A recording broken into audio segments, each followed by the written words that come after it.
L'information était attendue, même si elle intervient sans doute plus tôt que prévu. Hier soir, à l'issue d'un comité d'entreprise extraordinaire, le groupe Thomson a en effet confirmé la mise en vente de son usine d'Angers. Pour les 335 salariés employés sur place, le choc est rude et l'émotion était palpable cet après-midi à 14 h, au moment du croisement des deux équipes de travail. La motivation n'est pas là, mais c'est un peu normal, je crois. Comme tout le monde, on attend de voir ce que ça va donner, en fin de compte. Tout le monde est un peu tous en dessous. Qu'est-ce que je voulais que je vous dise, c'est difficile. Hein. Il y a des gens, ça fait 30 ans qu'ils sont là. Voir ce qui arrive, plus de 30 ans dans l'entreprise, ce qui arrive. Pour les organisations syndicales, cette annonce n'est pas véritablement une surprise. Le groupe Thomson ayant récemment déclaré qu'il cesserait ou restructurerait ses activités qui n'étaient pas rentables. L'usine d'Angers et ses 17 millions d'euros de pertes estimées pour l'an dernier étaient donc dans le collimateur. Reste maintenant à savoir si un repreneur pourra être trouvé rapidement. Aujourd'hui, objectivement, on n'a pas de concret.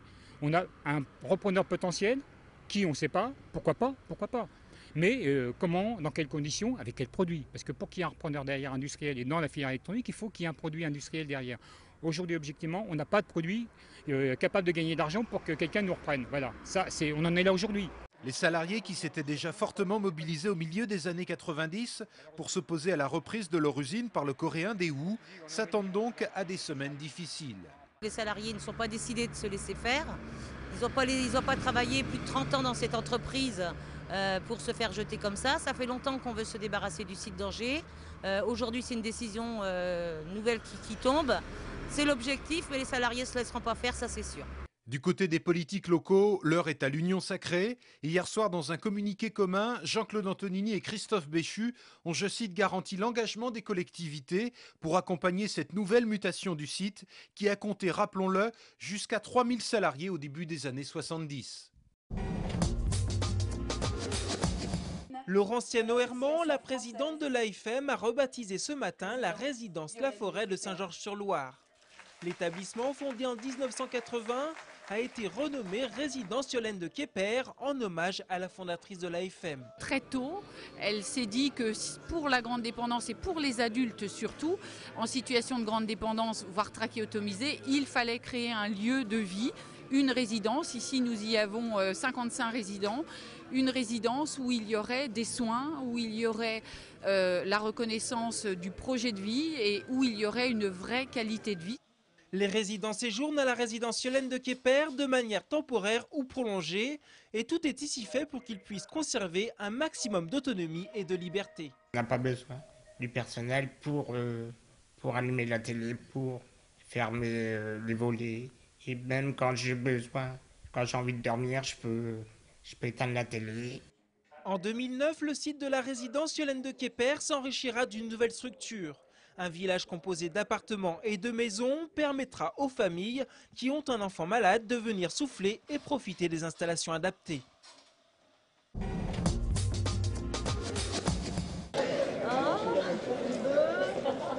La ministre de la Culture, Christine Albanel, était à Avrillé aujourd'hui à l'occasion de la réouverture du château de la Perrière. Il y a une passion française, on parlait à l'instant des sarcophages qu'on a découvert justement à Angers.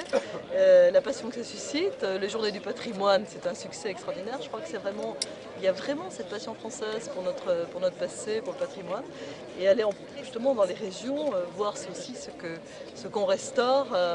Voilà, c'est une joie, puis ça donne du sens à l'action qu'on mène, donc c'est bien. L'opération de rénovation du château aura coûté 12 millions d'euros, dont 50% à la charge de la commune et 50% répartis entre l'État, la région et le département. Quant à l'histoire du château... Sur cet endroit, il y a déjà eu un château qui a été réalisé au Xe siècle. Et puis ensuite, c'est au XVIIe siècle qui a été ouvert ce château. C'était Charles de Gaulle qui était à l'époque le propriétaire. Louis XIV a failli venir ici, il était attendu. Et puis pour finir, il n'est pas venu. Mais comme la ministre Christine Albanel a été la gardienne du château de Versailles, c'est un peu Louis XIV qui va venir aujourd'hui à Avrillé.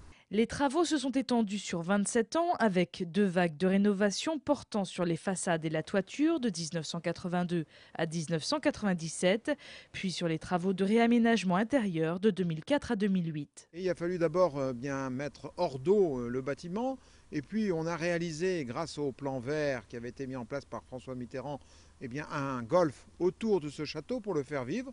Et maintenant, eh bien, au bout de 30 ans, c'est un édifice qui était un édifice du XVIIe siècle, qui est le seul bâtiment du XVIIe siècle qui reste dans le département, qui est complètement réhabilité et qui va vivre. En effet, la volonté de la commune et de l'exploitant du château est de faire vivre l'édifice au travers d'un restaurant et de différentes salles de réception pour entreprises ou particuliers. Enfin, pour fêter l'inauguration, sachez que le château sera ouvert gratuitement ce dimanche. On finit ce journal avec l'événement de ce week-end. Il s'agit d'équitation avec la 23e édition du mondial du Lion d'Angers. Ce concours complet réservé aux chevaux de 6 et 7 ans a commencé hier et se terminera dimanche. Au programme 3 épreuves, le dressage, le cross et le saut d'obstacle. Le tout, ça donne un spectacle exceptionnel. C'est sa 23e édition et au travers des différentes éditions, on a révélé tous les grands champions du concours complet, champions olympiques, champions du monde, champions d'Europe.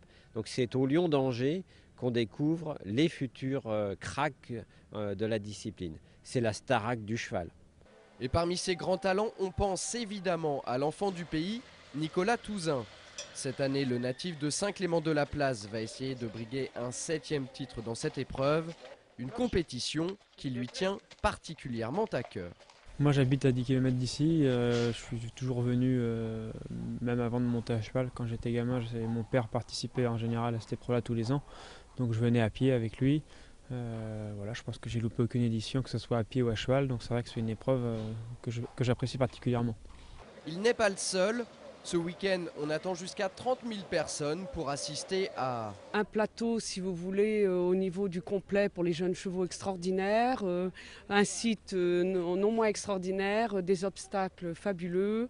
Et c'est le plaisir de voir tous ces chevaux évoluer dans un milieu formidable.